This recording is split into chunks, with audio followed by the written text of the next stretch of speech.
Hi everyone, in front of me I've got HMD Pulse Plus, and let me share with you how to clear the browser on this device.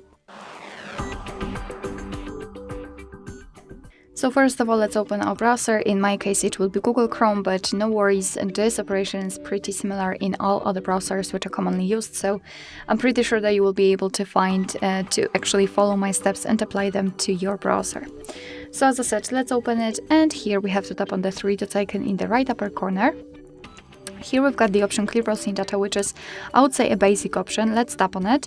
Here you can remove the history, so visited websites, tabs and cookies.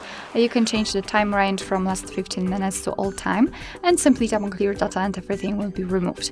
There is also another way. Tap on the three dots icon again and tap on the history, and thanks to it you will enter the full list of previously visited websites. So if you'd like to, for example, remove only one of those websites or something like that, just tap on this X button right next to it and it will immediately disappear.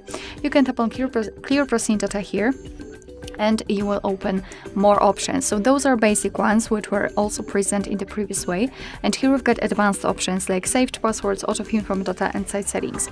So if you want to remove something, make sure that it is marked I will remove everything. We can change the time range again to, for example, all time, and tap on Clear Data. And as you can see, the history is empty, which means that we just successfully removed everything. Alright, so that will be all. Thank you so much for watching. I hope that this video was helpful, and if it was, please hit the subscribe button and leave the thumbs up.